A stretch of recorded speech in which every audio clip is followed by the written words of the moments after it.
Welcome, everybody. It's Monday, December the 11th, where we're sitting, December the 12th, where some of you are sitting. And this is the Open-Hearted Practice Group, likely to be the last one for the year, for Jim and Jory anyway. We're looking for someone to take next week and then to see if we want to do it on Christmas and New Year's. We won't be doing it. We'll be with family. We're going to take a trip. Yeah. But we're looking forward today to exploring celebration and mourning and giving from abundance, I think is the official title.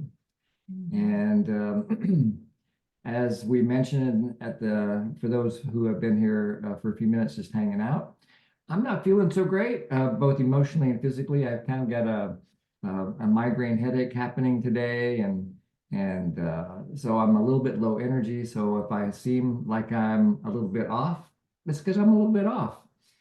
And how are you? Yeah, a little bit off too. I wasn't going to come actually. I was hiding out, and he came and asked me if I would, so I did. And we're both just dealing with some loss in our lives, and here we are. So I look forward actually to something that distracts me from thinking about it.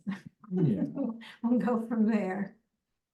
And we will practice NVC together today. There'll be, given the state of our brains, there'll probably be lots of chance for you guys to hang out with each other and us not doing very much talking. Those are my favorite classes, when you guys are doing the talking and the learning. If you don't want to be in a small group for some reason today, just put an equal sign in front of your name. And then when we're making the groups in a few minutes, we will adjust them so that folks who don't want to be with others for whatever reason don't have to be. And those who do won't be left stuck because they thought somebody would be showing up that doesn't. So that's a good point. Yeah, so we are going to do a self-connection exercise in just a second, followed by a chance to go to small groups and hang out. And then we'll come back together into the large group and start a process together of exploring celebrations together. 'Tis the season. Hi, Jennifer. Hi, Janelle. Glad you're here. So let's take a moment and be with the life that's moving in you. You can do it with your eyes open or your eyes closed. And just check first, do you want to do this exercise? It's completely optional. Nobody has to do anything here in this group. But if you want to explore some of your own inner landscape, that's what we're going to do. Going to go on a little tour of your heart. Figure out why you want to do that. What's in it for you? What needs are you hoping to meet?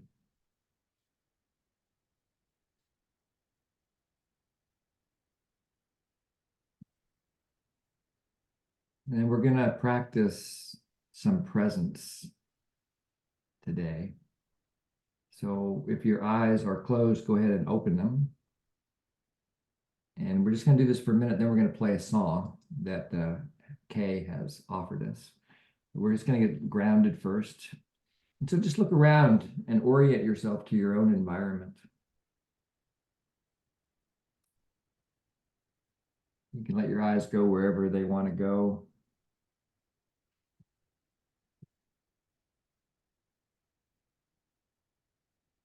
This generally has a calming and stabilizing effect on the nervous system. You might notice a big breath.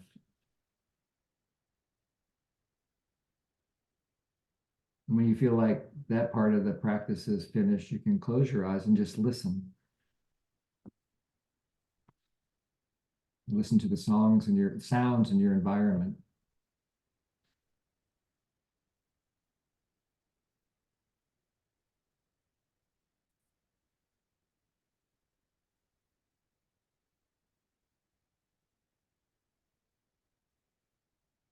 And you're probably also listening to your thoughts. If you notice yourself thinking, that's fine. That's what human beings do. I love to think. Just notice it's a thought, and so you can just let it go and go back to just observing sounds in your environment. And I'm going to play this song from our friend Kay. He's a regular here in our group.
Just let that sink in to your experience.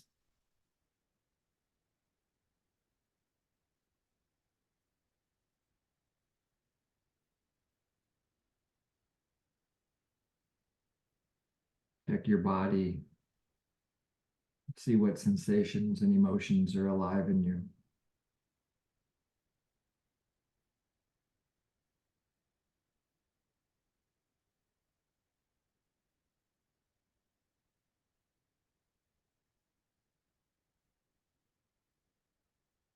And connect those feelings to your needs. What's important to you right now?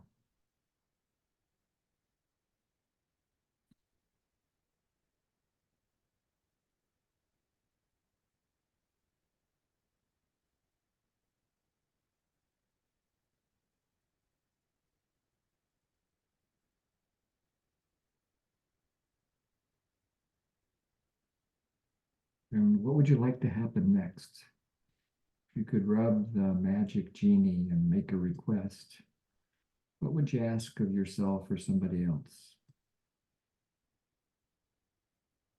Or does it just feel complete? Like there's a sense of enough right now?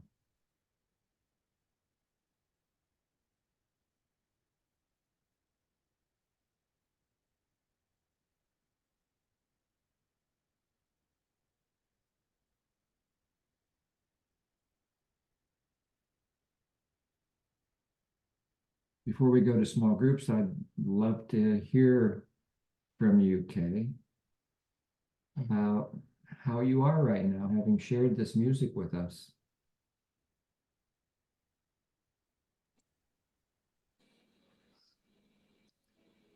I feel really touched. Each time I play my music or my music is heard, the people who are listening are a really important part of the experience. And I just loved being able to share something that's so very dear to me with this community that is also dear to me. Thank you. So let's find out what's alive in you. We'll start with going to small groups. Most of the groups have 3 people in them, I think. And the idea here is that you check in about what this experience was like for you. And if they're new people that you haven't met before, you can introduce yourself, of course, and say a little bit about yourself. And we're gonna have kind of a leisurely check-in today. So when you finish talking about the music, if you do, then you can talk about whatever you're celebrating or mourning in your life. And when you're speaking, you're practicing honesty. You're practicing your own authenticity, your willingness to share what's you're feeling and needing in the moment. And when you're listening, the encouragement is to listen with empathy. To sure take in the content, but look behind the content for what's going on in the heart of the person who's speaking. What do you imagine they're feeling and needing as they share that? And the other piece is that it's a group of 3 and it is kind of spacious. How many minutes are there? It'll be total of 15. 15, so that's 5 minutes each. And so just to notice if the time is in balance and see if you can speak up if it isn't and ask to move on. So that's always a sensitive place for many to actually say, I want to turn, or I'd like to hear her too, or something along those lines. Another way to practice. Yeah. So we'll see you back here in 15 minutes.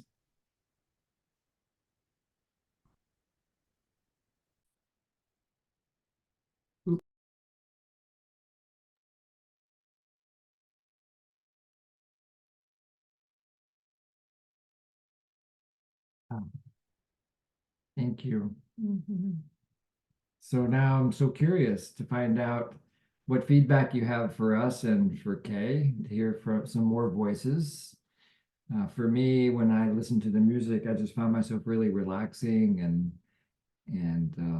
I kind of wish I had been listening to that music all day. I think it really soothed my physical and emotional pain a little bit, at least for the moment that I was listening. So thank you, Kay, for that. So I think it really contributed to my well-being. And love to hear what effect it had for you. Go ahead, Celia. Yeah, I really want to appreciate Kay's work. I mean, for me, it started with like just opening my heart and then like over and over becoming tender and tender and having a sense of warmth.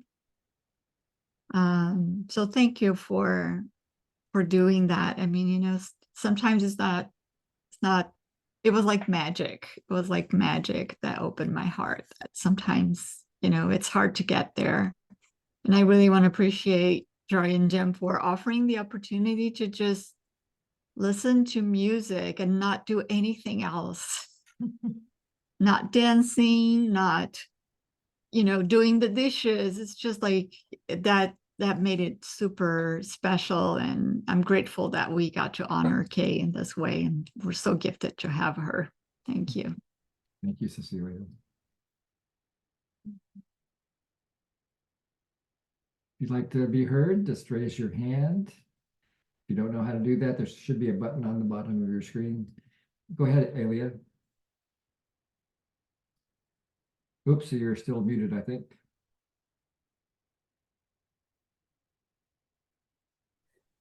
As I was listening to the music, I was also enjoying not only the music, but I was enjoying her, how much she was enjoying playing, and the beautiful art on her walls, and the beautiful whatever she was wearing. and it was just so artistically so beautiful put together. Mhm. It was really, I was very present, and it just, yeah, it just helped me to, well, I was just relaxed and enjoying. It was like looking at a piece of art. Yes, exactly. Thank you. Yes, very, very easy way to practice presence. Somebody else? Tanya? Well, as Kate knows, I just think she's the bee's knees when it comes to music. And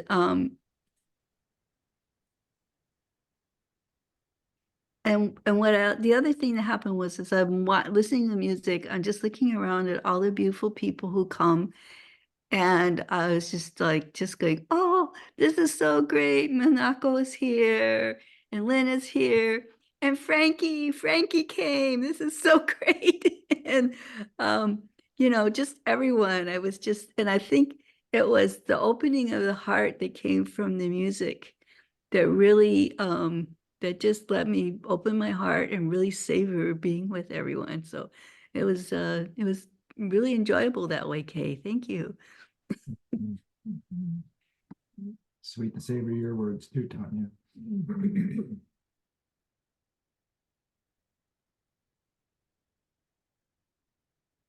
Somebody else? Let's see, any other hands? Yeah, go ahead. Beth and Don. With Andor? Yeah, I just wanted to say, Kay, that was so lovely. And I have a piano in my house that doesn't get played very often, and they just like get on that piano.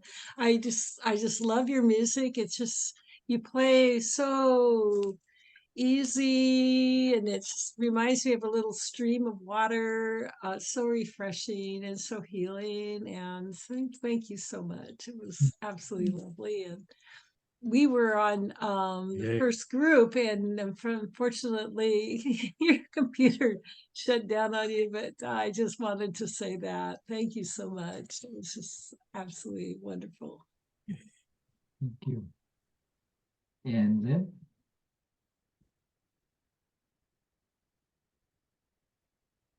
There you I are. also want to reiterate what other people have said about Kay, and I especially appreciate it. Unfortunately, she came in to our group late, and we thought we were two, so we had already kind of divided up the time, and so she didn't get her fair amount of time, and she gave a lot of lovely empathy very generously. And so I want to thank you. And I also want to thank the two of you, Jim and Jory, for being here when you don't feel very good. And I want to give you permission to leave early if you need to. Oh, thank you. Aw. Okay, see you later. Well, not that early. I appreciate that reminder of our autonomy. Yes, Now I'm here because I want to be here. absolutely. I treasure this group. I think we've been meeting for, gosh, coming up on 4 years. That's all. Wow. Seems like forever. Seems like 40, yeah. No, it's been a long ride. It felt like, yeah.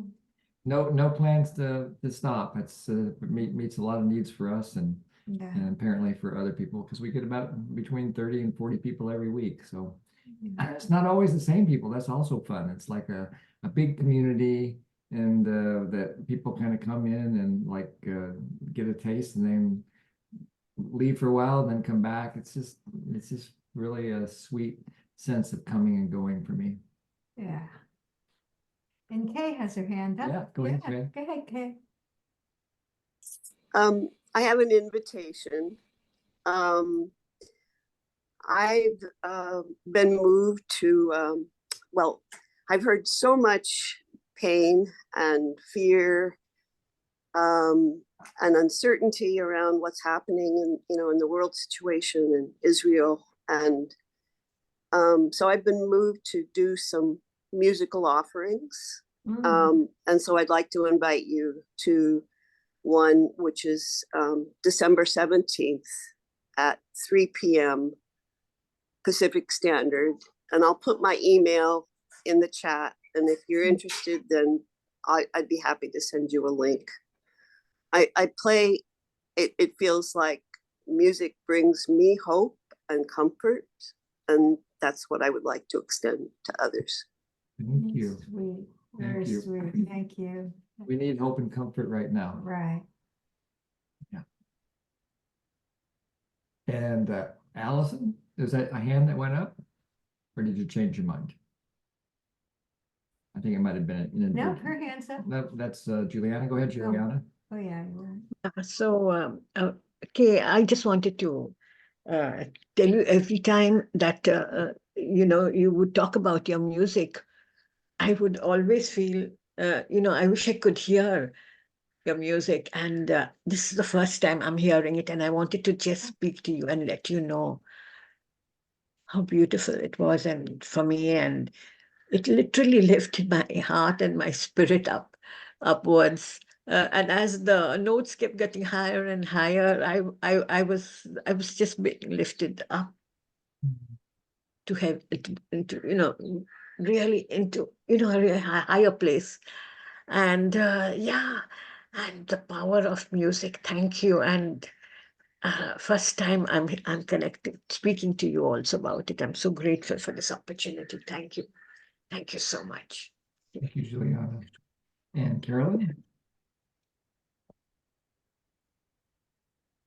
Yes, I just wanted to tell Kay how I had felt so unpresent when we started and different things going on and what we'd all been talking about before we actually started the class. And so when your music started, I was watching you and then somehow felt like I needed to close my eyes. When I closed my eyes, I realized I still wasn't present with my eyes open. And that as soon as I closed my eyes, I was really present to your music, which I thought was beautiful. I totally loved it. And so I just became present, and all of a sudden I found calmness and peace and joy in being able to really and truly enjoy your playing. So thank you very much, Kay. I really appreciated it. Thank you. Thank you, Sweet. Carolyn. Yeah, thank you. Anybody else? If you've been waiting to make sure you were the last person to talk, it's probably about now. Get the last word, huh? Yeah, I just wanted to tell you one thing. I was feeling a little backward to say it. It just left me praying. I just wanted to praying for very dear people who I, just connected to in the moment. Thank you. Angela? One more thing, Joan. Sure. Yeah. Would you be willing to put your contact in the chat? That would be great. Thank you. Thank you. Yeah, so music has a way of supporting presence, or what we call presence. So let's explore presence a little bit. It goes to our theme indirectly. Maybe it's direct. I haven't quite decided yet how to talk about this. It gets towards the hard to find words to express end of the spectrum for me. But just notice right now and see if you can answer the question, are you present right now? And if you heard the question, then of course you were present, right? It's not magic to be present. Now focus is a different thing. That's like a muscle that we seem to be able to stretch. For Kay to be able to play a piece of music like that takes not only presence, but practice. And during that practice period, there was a lot of focus When she first started playing the piano, I'm guessing, the very, very, very, very first time she ever saw a piano, it was brand new to her. Just like for all of us, we're born into the world with no experience of pianos. And then at some point, we learn there is such a thing called a piano. And then maybe some of us get called to play it. And so we then do this practice. We learn to focus our mind. But presence is something that seems like it's always there. I mean, isn't it true? Just check. Don't believe anything that we say today. This all sounds a little bit like new age mumbo jumbo if you're just listening to the words. So just check it against your own experience. But has there ever been a time when you weren't present to something? At least when you're awake. Well, even then. When you're sleeping? Even in sleep, when we're asleep, in my experience, and you might have a different experience, when I'm asleep, I'm aware sometimes of dreams. Oh, yes, sometimes. And so I'm present in my dreams. I don't remember my dreams very well, but I wake up from them sometimes and they're like, wow, that was weird. And so obviously I was present for the dream. And then if I'm in deep sleep, I think I'm still present, because if somebody were to walk into the house, or if there was an earthquake or a loud boom or whatever, I would wake up. So presence is still there. Mm. Presence is actually, this is so exciting for me, because presence is the foundation of nonviolent communication, and it's a skill that we're already competent at. It's just a matter now of stretching our presence in the direction that we might enjoy going. We want to stretch our presence towards empathy and give that gift of listening to somebody. Do we want to stretch our presence towards self-connection and do some deep listening to ourselves? And from that foundation, then maybe speak up about what's important to us in the service of making life wonderful for ourselves and other people. So presence is this grounded state of our being. So let's try a little experiment. And I'm going to stop talking, which would be a great relief to many of you. It'll be a relief for you. And I'll just do it for about 30 seconds. And the idea is that while I'm not talking, there's something that you're going to be doing. I want you to focus, if you're willing, focus your attention on your breath. That's all you have to do. Notice yourself breathing in and notice yourself breathing out. So very, very simple exercise. You're already breathing, so you don't have to try to change anything about your breath. Just notice your breath for just 30 seconds. Eyes open or closed, irrelevant. It's just up to you.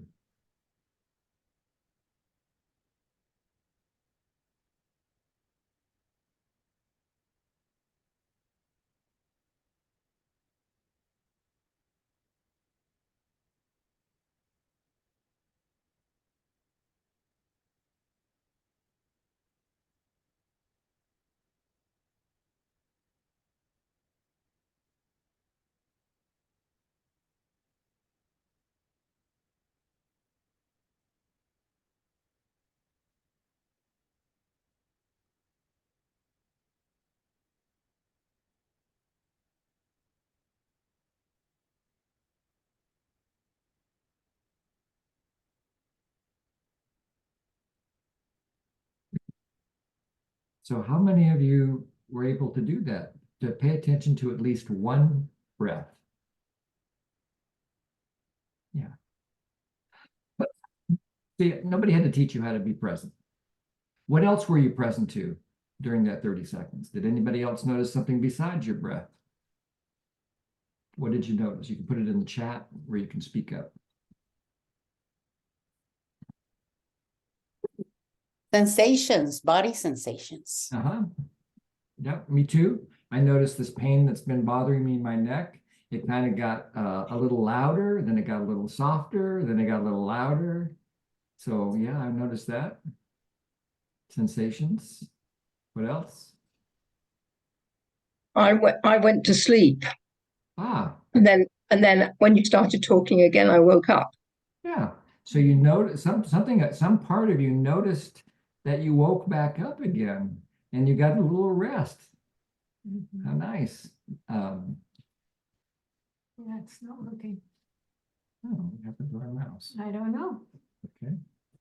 I need our mouse. There we go. Oh, good. Let's see here. For some reason, Well, just our you mouse can- stopped working. And so if your hand is up, go ahead and start speaking. I noticed the sensation of air running past my sinuses and, the air being colder and my belly opening more. And I noticed that I could feel the sensations on my sinuses as I have a cold that I hadn't been noticing. I became more attuned to the temperature of the air. Had become more present to really what was going on when I focused there. Nice. Yeah. That matches my experience as well. And Jeanette? I also am very conscious of energy fields. And sure, I could do this on my own, but I am tapping into both you, Jim, and Jory, and the group. And that's a connection energy. I mean, I can sit here and notice my own breath, but the fact that we're all here, even on a psychic level, that adds to it. Absolutely. Yeah. So there's some sort of something subtle going on there in your presence. You whether it's a gift that you've developed or something that you were born with or some kind of genetic thing or whatever, somehow you have this skill set around attuning yourself to energy fields. And I imagine that really supports your presence and probably your skills around empathy as well. Anybody else notice anything besides sensations or energy fields or the other things that we've mentioned so far? Or if there's something we didn't mention. Yeah, this is Jeff. I'll jump in and I'll say that I experienced gratitude, a sense of like happiness inside of my body that like this just happens normally. And the in and out normally happens, but then I could also stop and pause and recognize like a not doing it as well as a doing it.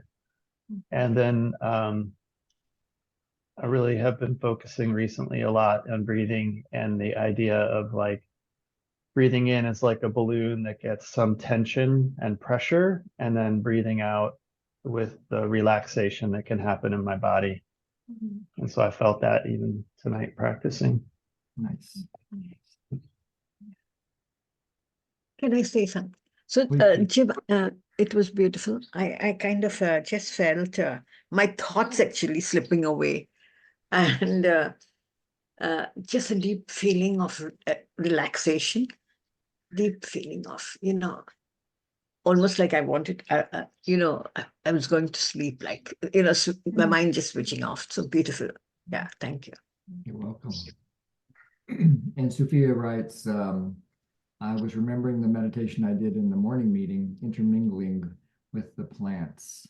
And we were in a meeting earlier today, and Sophia led the self-connection exercise.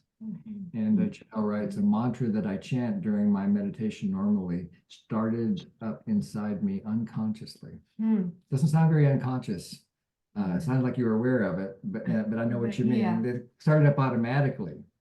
Yeah, I was also noticing something akin to cognitive, something going on cognitively. I was counting. I wasn't looking at my timer, so I was actually counting the seconds best as I could, so I could hear that count going on in my head. And I heard a little voice talking about, well, now what am I going to do? What happens after this exercise? Blah blah blah. So I could also notice thinking. So these seems to be the three things that we can become present to. We can become present to the world, in all of its forms, what we see, hear, smell, taste, and touch. Senses.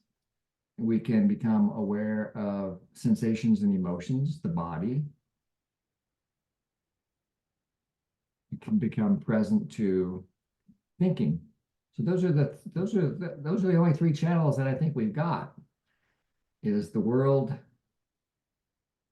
the body, and the mind, or thought.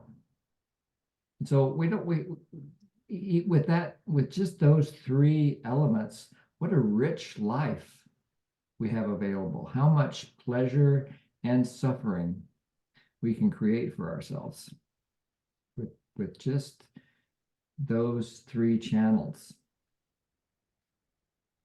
So I don't think we'll do it, but if you did this exercise for about 1 minute, somewhere between 1 and 2 minutes, you would probably really start noticing your thinking.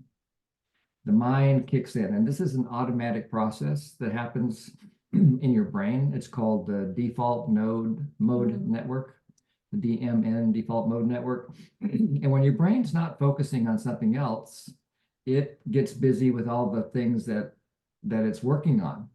Your brain's really, really busy with all kinds of things.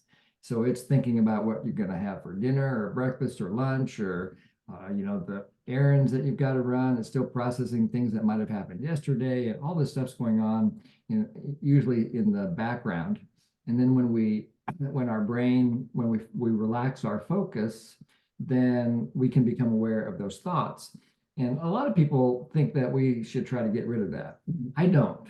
I think we really need to notice it, name it, allow it, and feed it. Because it's got sources of nutrition in there. That's where creativity comes from. The default mode network can also be the source, of course, of traumatic memories and so forth. So you might need support in learning how to work with your default mode network. And if you're interested in that kind of support, I recommend the work of Sarah Payton, one of our colleagues.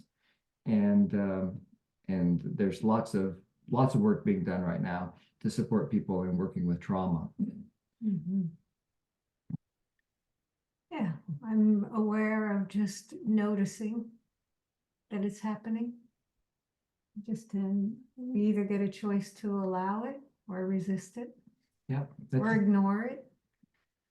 Seems to be the essence of self-empathy is these 3 little mini steps. Notice whatever is happening.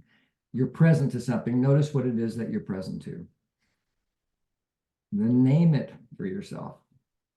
There's something so powerful about naming your experience. And part of, I think, what that power is that we become, it supports us in becoming observers of our experience rather than being lost in the experience. Or a victim of it. We become observers of the experience. Mm-hmm. So we notice it, name it, and then allow it. Mm-hmm. And the allowing it just means to stop resisting it. Unless you're going to keep resisting it, then notice that, name that. I'm resisting this pain in my neck. I wish it would go away. My body feels hot and sticky. I want it to go away. So you notice that kind of stuff and you name it for yourself and you allow that. And so you keep unpeeling until you get to that sense that we get to in the music, which was peace. Mm-hmm. Then you're giving yourself this gift of presence and peace. Yeah, that middle thing of allowing, it's just like, thinking. Thinking.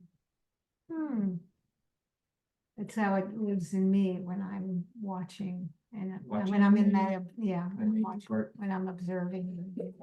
Celia? Thank you. I just wanted to add a little neuroscience, if that works for you guys. Yeah. That's okay. Because I actually had a teacher at school who was a neuroscientist who did some at Emory University, who did some research on default mode network. So what the way I like to think about it, I think it's like an easy way to think about it is that it's the movie of me. It's the movie starring me. It's like, and I did this, and now I'm doing this, and what am I gonna do? And so it's always me centric. And it also uses the memory, the hippocampus. So it's predictive, and it will tell us, it will run the movie, like it gives us the script of the day, but it uses the past to project to the future. So I find that fascinating, you know, that it's always digging, it's always going like, well, this happened, so this will happen. And then the modes you were talking about, so the default mode is where we're not even aware. It's like you're going to sleep, your mind is just moving. And it needs that time to integrate memory too. And then when we recognize that, oh, my mind's moving, I'm telling the story of me, or where am I? Hello, come back. That's called salience, the salient mode. And then when I actively move my mind, like I move it into acceptance, or I move it into presence, I move it into attention, that's called focus mode. So there's 3 distinct ways that the mind moves. And, but the default mode is also, yeah, it's important to have that kind of, you know, that reverie and that sort of dreaminess that does breed creativity. Absolutely. So that's all I wanted to share. Thank you. Thank you. I appreciate that. And I've been for the last year or so, I've been playing with this, and it's one of the gifts that I want to offer for you guys today is for 2024 to take more time to daydream, to build in it doesn't even take very long. Just close your eyes for 5 minutes at some point during the day and let your mind go. Let that default mode network kick in. And you might get some real clues about your needs when you do that. Because if you start noticing that similar kinds of thoughts are coming up every time that you close your eyes and rest, then that might be your brain just trying to say, hey, you know, here's something to pay attention to. There's a need here that you've been keeping on the shelf. And maybe it's time to take it off the shelf and see if there's a request that you can have. So this is another gift that you can give yourself. It's almost like a knock on the door. It keeps coming up. Hello, hello. Yeah, exactly. So I want to play another video. It's more music, but it's not Kay, it's Marshall. But he's going to do a little talking first. And then we'll see what comes up for us after we listen to Marshall. I love bringing Marshall into the workshop, into our practice groups, because he's the inspiration for NVC. And I just love that that we have this capability to be able to enjoy Marshall and have some direct experience of the man behind nonviolent communication. Yeah, so let's get this going here. Something about joy, but he didn't look very joyful. I'd never seen this video, and that's why I wanted to share with you, because I haven't finished watching it yet. So I'm with you. It's brand new for me. I found it. I'm getting ready for the class today. And nonviolent communication is designed to help with the listening of ourselves and others that allows a certain connection to take place between us and other people. A connection in which we enjoy contributing to each other's well-being. That's what we're after with nonviolent communication. A way of listening that connects us with each other so that we can enjoy giving to each other. A friend of mine came to a workshop many years ago, and she got it after one evening. She didn't get caught in the mechanics. She saw the quality of connection that we were after with the process. And she wrote songs, and she went home and wrote this song, which I think captures the purpose real well. It's a song called Given To. I never feel more given to than when you take from me.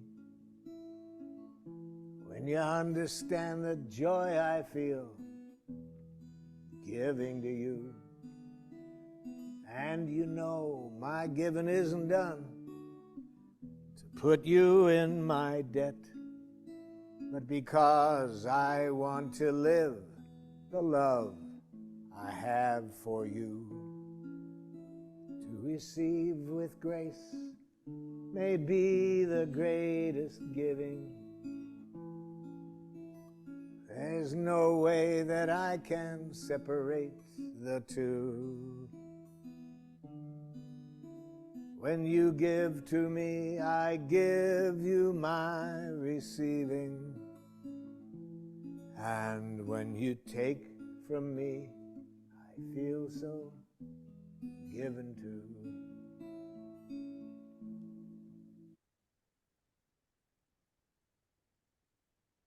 Whoa.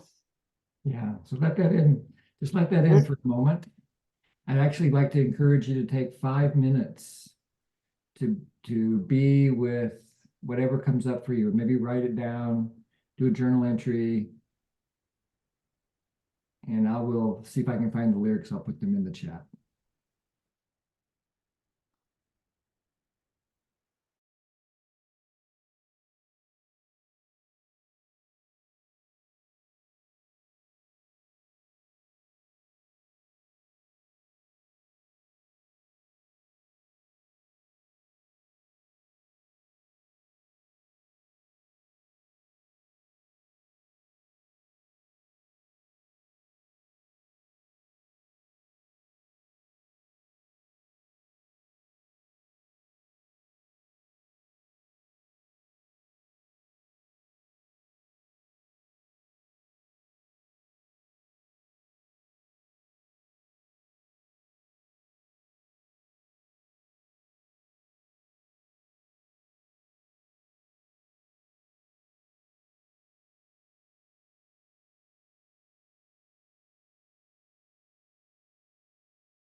Anybody need more time to write down your thoughts?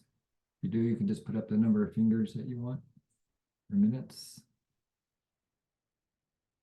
If you're not seeing any requests, then I'm gonna encourage you to go back to small groups and talk about what you learned from Marshall and from your heart as you took in what you heard from Marshall.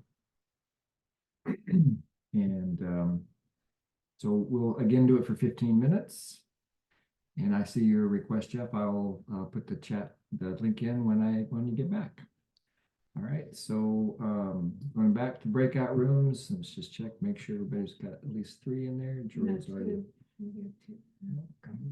Yeah, we got a 2 up there. Right, perfect. Okay, here we go. See you in 15 minutes. Adios. That's not a good way to put it. Oh, welcome back, everyone. Yeah, so take a minute now just to do that 1 minute of silent support for yourself after, just to mark the transition from being with people now to just being with yourself. 1 minute again of just resting. Mhm.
Thank you for giving us all the gift of that presence and that focus on yourself. Who would like to share something with the large group about either Marshall's video or what happened in your small group or what you've learned since then? Celia? So I really loved our small group. We had similar kind of responses, and mine was bittersweet because, you know, I've heard that song many times, and I long to feel that, or I long for a life where there was that natural giving and that delight in being generous. And I remember years ago feeling so like resentful when I was giving to certain people. And I know it was because there was coercion. I know it was because it was demanded. It wasn't a choice. And it just became like, I thought of myself as being so ungenerous. And then when I figured out it was because I had given up, I never had a no. And when I could take back the no, then all of a sudden I was like, ah. So the more I said no, the more I could have the joy of giving. So that was a really big thing for me, you know, so there's a little poignancy in the song. And then Lisa, who is in our group, I can't see you on my screen, but, oh yeah, there you are. Lisa had a great insight, and I want to encourage you to say what it was. If you want. You're sweet. Actually, I will. I'm happy to, if that's okay. I'll share. Is that okay to do that now? Please. Simply that I shared that I've sung that song of Marshall's publicly before. And I did something you're never supposed to do as a songwriter, but I did it anyway. And I changed the word take to receive. Ah, I interesting. never feel so given to as when you receive from me. And that's what Celia is referring to. And I acknowledge I have some wounds around the word take. Uh-huh. But this send and receive has a different context for me. Yeah. Beautiful. Beautiful. I can imagine Marshall saying, "Ah, that's wonderful," or at least acknowledging and appreciating that you're making it your own. Absolutely. Yeah, you're And not taking anything.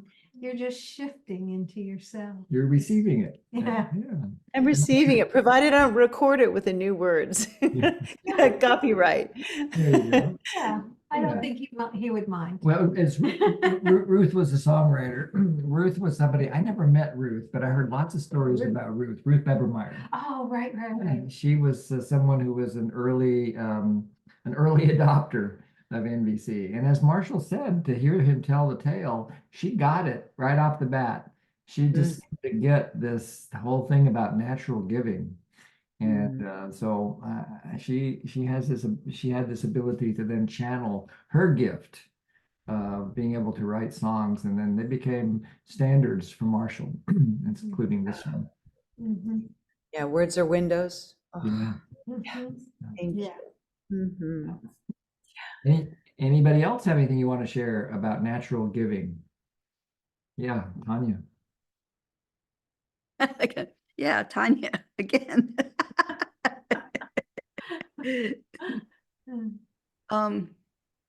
So this thing of natural giving and receiving, I mean, I think one of the things I love about being in this group is that that's a focus for you guys, to focus on that message from Marshall, which is like the first line in his book, right? And it gets blipped over so often into the mechanics. And I loved his first things, about not getting lost in the mechanics, but going right to the heart right away. And listening to this, I said, oh, this is something that I wish I had brought, this poem I wish I had brought up with my group at the prison today, because we were talking about relationships, and I just made the statement, you can't control and love someone at the same time. And that was like this huge bombshell. And then at the end of the group, I asked them to go around and say, name one thing that was either meaningful or you didn't like. And this one guy said, if I had known that about love and control when I was like 18, it would have saved me 2 divorces and losing another fiance. So I'm listening to this, right? How when you listen to with new ears every time, and this whole thing of, I want to live the love I have for you. And that is so potent. That is really potent. Very potent. I'll have what he's having. Yeah. Yeah, I'll have what he's having, right? Yeah. I also want to say, if you put your hand down while you're talking, I find it challenging to find you. Oops. That's my sister. I just need to check with her, make sure that's okay. Okay, so Juliana. Hey, sweetie. Everything okay? Yeah. So so many things. Just living from the abundance and giving from abundance, from the abundance of my heart and the love in my heart, and receiving from the abundance of love in your heart. And I want to ask you, Jim, is there anything more that you have to meaning that you have in the word abundance? I'd love to hear that, please. Yeah. That's a funny question. I mean, a funny answer, to say something about abundance. Oh, some of you have probably heard us mention that Jory and I met at a spiritual community way back in the last century. Yeah, 44 years ago, something like that. Anyway, it was kind of a hippie place, as you can imagine, back in the late 70s, and all the little dorm rooms, we'll call them dorm rooms for short, had names, and one room was called Abundance. and it had a picture of two hamburger buns dancing with each other. And so whenever now I think of abundance, I think of these two hamburger buns dancing. And so that's one thing that comes up for me, Juliana. It's like not exactly what you were looking for.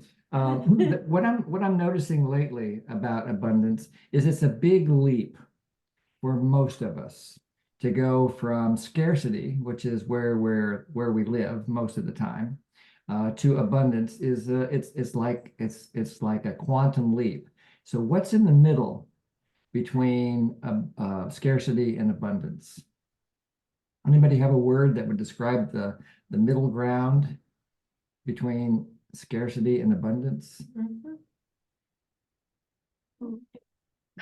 For me, it would be just now it's coming up as self-acceptance. Self-acceptance, that's getting there. I see trust.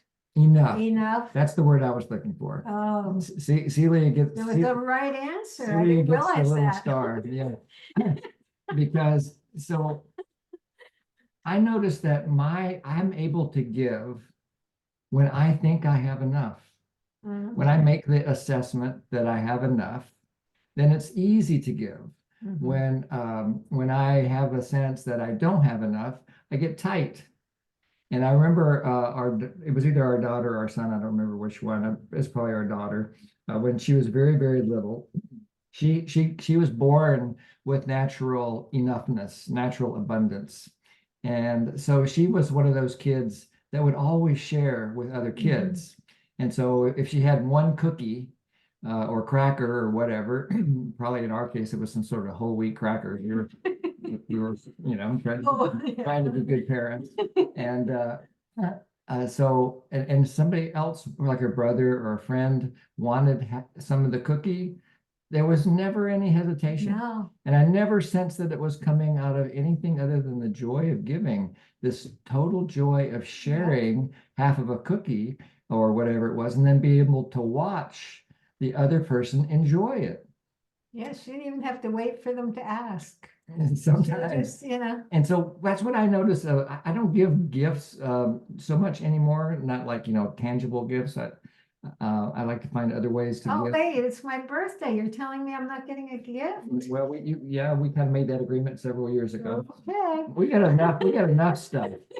And so, but when I do find that like I'm giving money to, say, the Maui Food Bank, that I really do try to, it's not so much try.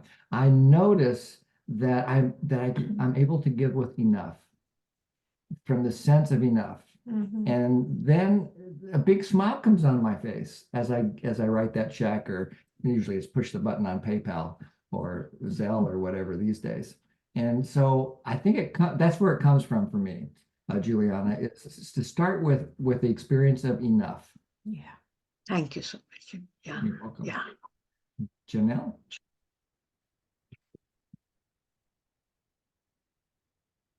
Feel like you may have answered the question that I had.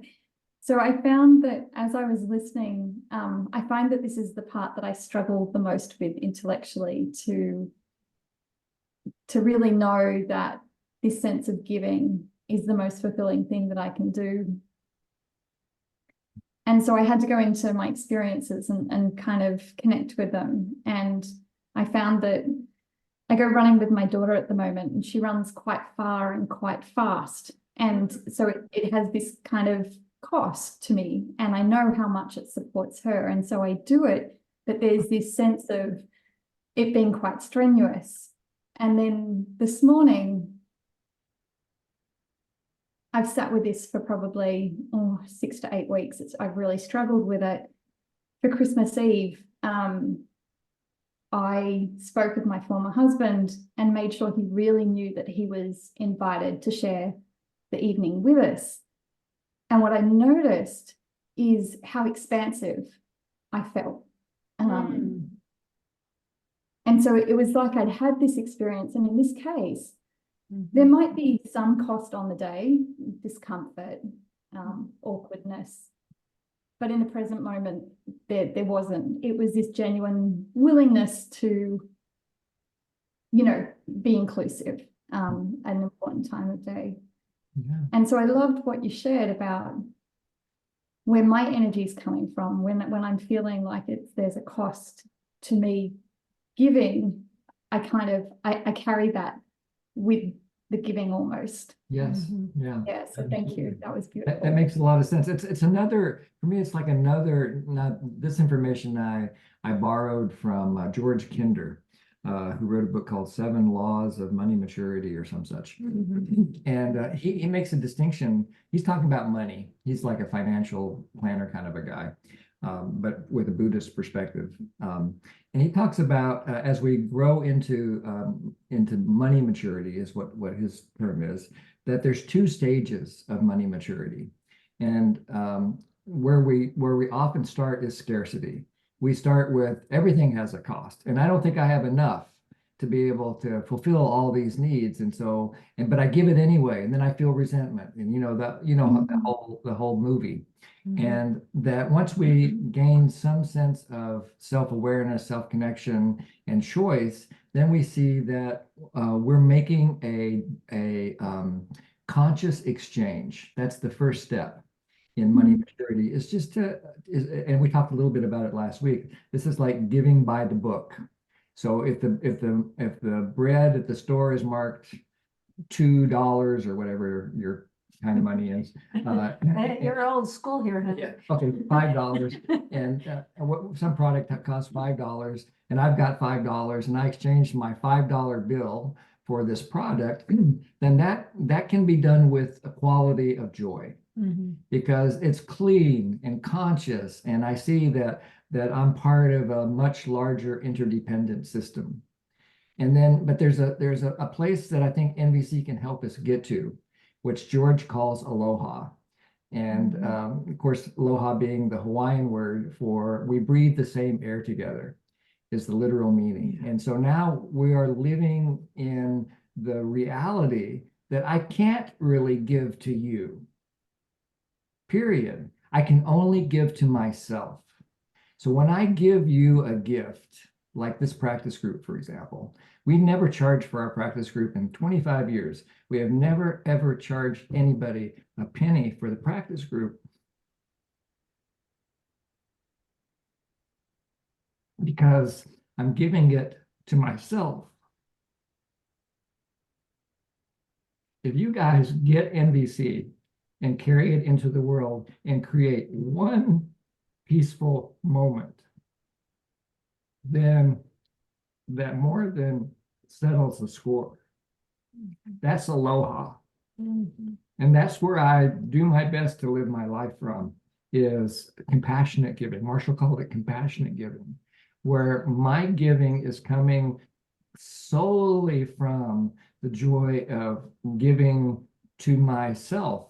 Because if your needs are met by a gift that I give you, and you're going to have more joy in your life, that's going to ripple back to me energetically. Like Jeanette was talking about energy fields. That's what causes the ripples in the energy field that make life wonderful for everybody, whether they're with us or not. Yeah. So how do you feel hearing that, Janelle? Yeah, wow. I'm really moved. Thank you. Yeah, and I imagine everybody has experienced that. You can find a time in your life where you gave something to someone. Maybe it was just a little child that you gave a toy, or something else. And the joy of that giving. We've all had that experience. Yeah. Yeah. Is that complete, Janelle? Yeah. Allison? Yeah. Hi. This was a very unexpected, and for me, the part about receiving, I avoid that zealously.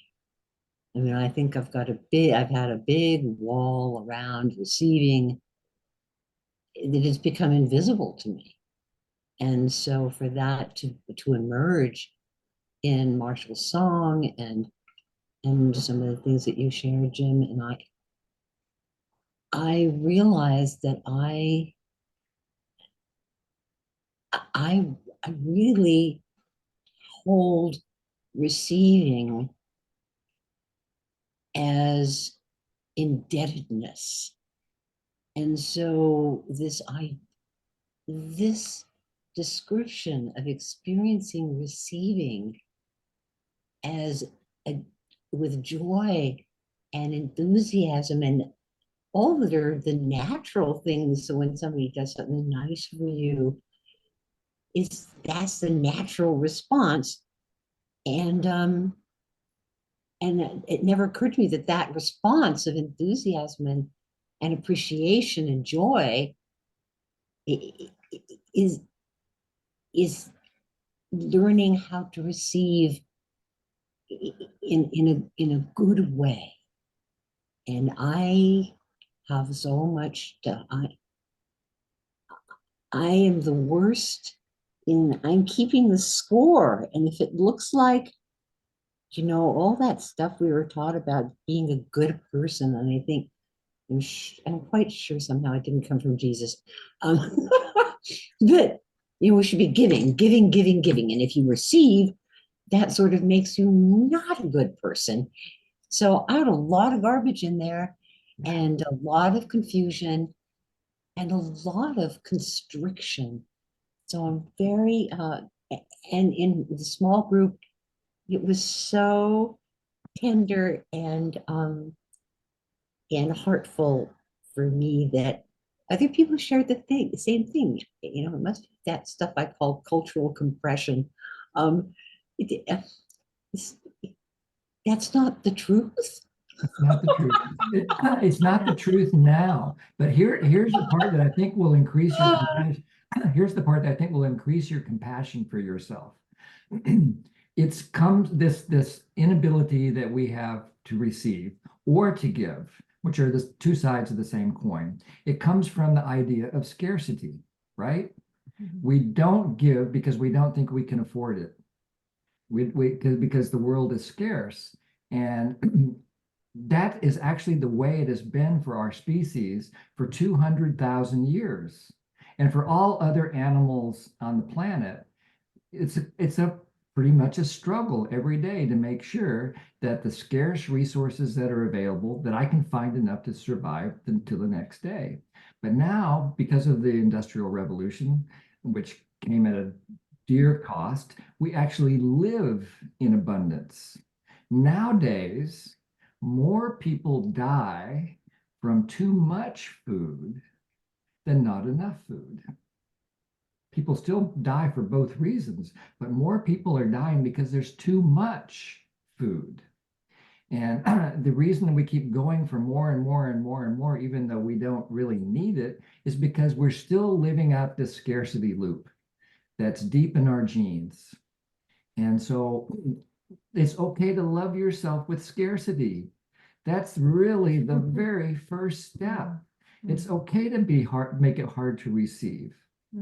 It's so important that you notice it, Allison, and thank you for naming it. And thank you. Allison is one of our earliest victims. Practice group members. She's been with us practically from the very first practice group more than 20 years ago. And she has received. Yes. Over and over and over again. And that has been a gift to me. So how do you feel hearing that? Oh, it's lovely to hear it, because I was aware from the very beginning how nourishing it was to have those weekly sessions, and how I felt zero gray zone from you and Jory, that you were totally, there was no scorekeeping at all. None. It was all just, we're getting together to do this. Oh, yeah. And I think part of what I've lost in my upbringing, not with NVC, not with you guys, and not with this beautiful group of people. I feel so nourished on Monday evenings. If when I receive something, then we've lost that sort of community, living as a community a lot in this culture. So we don't have the circulation where the giving and the receiving is just blurred. It's because we're living as oh, so-and-so does this. And they always, show up with that. And so there's not this scarcity pressure because we're living in circulation. And I think that's part of how I can start thinking I need to keep score. It's not natural. Yeah. Yeah. So, Yeah. thank you so much. Thank you for sharing that, Allison. Thank you so much. Lynn, go ahead. Well, I really appreciate that you're bringing this up right now, because I'm at the time of the year when I'm deciding what charitable contributions I'm going to make monetarily, and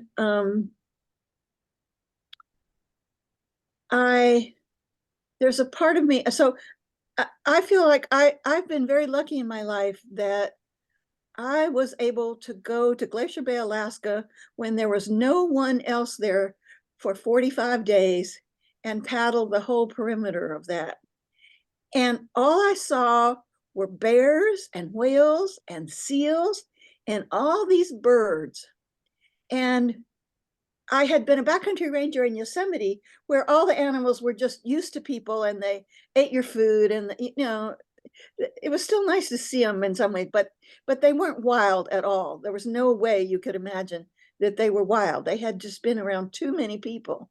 And so there we were in this little kayak, for that little full boat for two of us, and everybody was interested in us. And like these cormorants there would be this whole group of cormorants that were over there, and they'd fly up over to see us and just kind of go over us, and then they go back to where they've been. and the oyster catcher did exactly what she's supposed to do to lead us away from her nest. And there were just so many wonderful, and I also did other remote things like that. And I feel as if they changed my life. And it's bringing tears to my eyes, actually. I feel as if they changed my life so much, especially this one whale who kept circling me. This humpback whale circled me. And I had learned that humpback whales they have baleen. And so what they do is they make what they call a bubble circle. And then, so that gets all of their krill, all of their things they want to eat inside of a net. And then they go down and open up their mouths and come up and get everything in their baleen. And that's how they eat. And this whale was going around me, and I thought, oh my God, I'm going to die.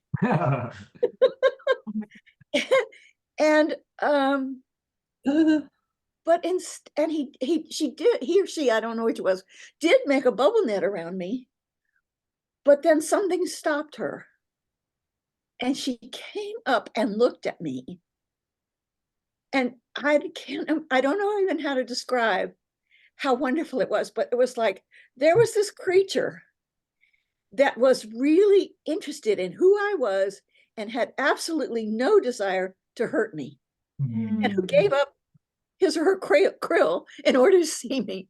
And so he circled me several times, and then she came up with these huge eyes and nose and everything, and started going down. And I thought, when she goes down and the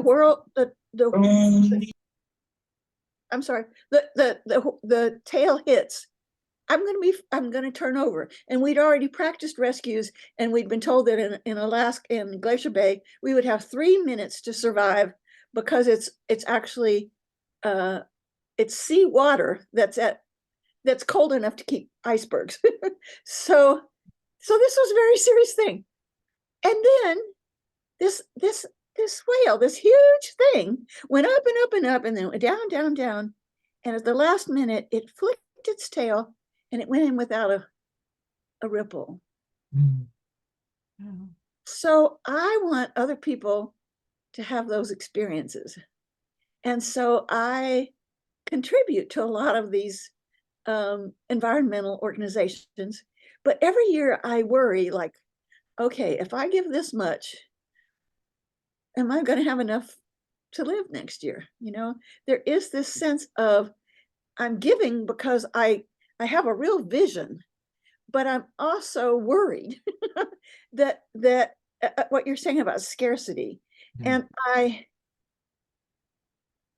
would like to give that up, but it involves a certain kind of trust that the universe will provide what I need, and it hasn't always given me what I thought I needed, and maybe it did, but it didn't always seem as if it did, and so this is so perfect that this has come up tonight, because this is exactly what I'm struggling with, and I don't mean just lightly. I mean, it's like this is a reckoning with my soul. Right on. Right. Yeah. So It's thank really chewing on it right now. Yeah. I really trust your heart and your mind to be a steward of your well-being and a steward of the well-being of the rest of the world, and to find the just right place for you. Thank you. Thank you. Thank you for letting me go on and on. I appreciate it. You're welcome. And it was a gift. Jeff? Yeah. Yeah, thank you again for more space. It just occurred to me that I can have some shame because money giving is not something I can do right now. But I can give time, energy, attention, appreciation, acceptance, love, care, you know, all those nurture, humor, you know, I can give all of those things, and that, so I want to just respect my ability to give that. And so thanks for the space to share that. Thank you for sharing that. I think that's really an important piece for all of us. There are times when that's all we can give, but that's not all like, oh, it's just a poor thing. It's a really important part too. So thank you for saying it. Love comes in many forms. Money is just one of them. That's right. Yeah. Thank you. All right. Well, we have about 7 minutes left. And so I really want you guys to get together one last time. And so we're going to make a real quick group just for 5 minutes so you can close with each other. It's been a very rich experience for all of you from what I've heard so far. So a chance for you to give one last gift of connection to each other. And that's just a 1 or 2 minutes each. Yeah, Just groups are 3, 5 minute, total of 6 minutes.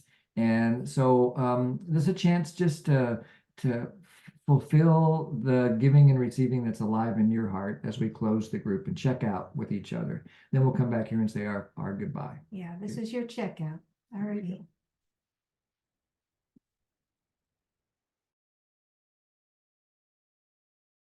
Welcome back. Rose. One? Where are people? Okay, They're they're coming. 10 seconds. They'll be all here. Hey, Frankie. Yeah. I'm so grateful I'm here. So I miss you so much. Yeah, likewise, Frankie. Glad to be here too. Too, sweetie. All right, so we're at the top of the hour here, the bottom of the hour in India, and I'm feeling gently toasted by our time. Yeah, my headache feels a little bit better. I think it's just you guys just love me so much, and we loved each other so much. So I really appreciate that. I will keep in touch about. I'll see if I can find a sub for the next for next week for sure. If we had, I'd just like to see a quick show of hands, just like this kind of hand raise. Would you come on Christmas? I know not everybody celebrates Christmas, but the next 2 holidays are Christmas and New Year's. So if you think you might come on Christmas or New Year's, just raise your hand and that'll give me a sense of how much energy to put. Okay, I see enough people to say yes. Great. I'll see if I can find some folks that are willing to support us with continuing the connection and the community. And if any of you want to just say you'll hold the group, the space, just give me write to me, and we'll figure out how to make that happen. And if you want to give, if you want to give something today, then give to Glacier Bay National Park. That'd be a good place to give. Or to You want to put that in the chat? No, I've been giving most of my contributions to the Maui Food Bank, as you know, Maui Food Bank is in the business of supporting people directly with food aid. About 97% of their money goes directly to food for people in Maui that are hungry. And I don't like the idea of any of us being hungry ever. But Maui's in particularly tender place right now. Not that we're the only place that's in a tender place because of the big fires in August. Got a long road of recovery still to go. And but do give something to somebody in the spirit of compassionate giving today, and then write us a note and say who you gave it to, and then we could savor that gift with you. And so you could give to Maui Food Bank, you could give to cnbc.org, you could give to your local NVC group, or a trainer that you love, or a cause that you love, and then just check to see if what we talked about today was true, that you couldn't find the dividing line between giving and receiving. And we'll be back on Monday, January the 8th. We'll be on a different time zone, but the time will remain the same here. We'll be in Tucson, Arizona. But we'll look lucky forward to dogs. meeting with you all January the 8th, and we'll probably be taking a deep dive into scarcity. I'm reading a book about scarcity and abundance from a neuroscientist's point of view, and I want to share with you what I learned, and I want us all to be able to heal from scarcity, because I'm pretty sure that will lead to more needs being met at less cost for all the billions of us that are here on the planet. Oh, the Maui Food Bank, somebody put in the chat, how do I get there? Just put Maui Food Bank in Google and you'll get to the website. Yeah, it's mauifoodbank.org, and that would get you there. All right, everybody, thank you so much for all the gifts that you give, and I will look forward to seeing you next year. And I did make large groups. We'll see how many people end up wanting to be in one of those two groups at For the after end. party. The after party. All right, aloha, everybody. Love you. Happy. Aloha. Bye. Bye-bye. Bye-bye, Frankie. Bye-bye. Aloha. Bye-bye. Bye bye, everybody.